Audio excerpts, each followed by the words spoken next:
ups and downs have you found with the app so far? Feather 3D. I use Procreate and have had my issues. What others have you had with this app? So for Feather 3D, I will say the biggest downside that I've had with this app so far is the coloring process. Figuring out how to draw the actual shapes of whatever thing you want to make, such as furniture or sometimes even people, isn't too bad. All you do is draw a line and then it'll create a graph, and whatever is on the graph you can then draw and create on.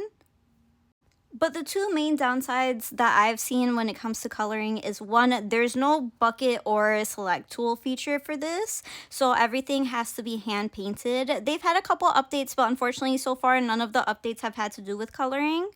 And another one is the color picking. I've had some issues with where I try to pick a color, and unless you're on a certain layer or group, it's gonna be kind of hard to do that. I don't know why. Even now, like, you can see it fighting me.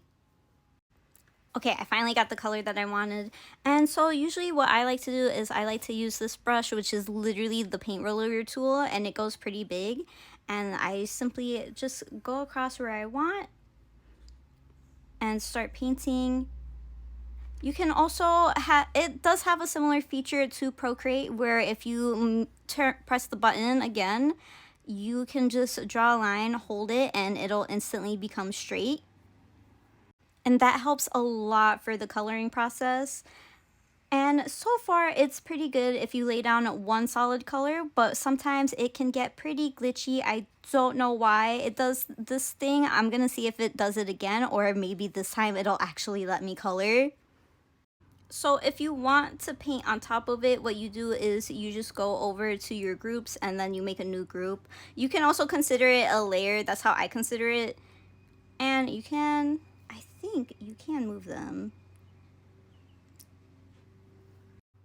And try to paint over it. But you see, it has this weird effect where it's kind of clipping both in and out of the layer that I want to paint on top of, which is why it really bothers me. Now, this could just be a glitch, or maybe I need to go back and look at some more tutorials to figure out how to fix this problem, but so far that's my biggest issue with the program, which is the coloring aspect.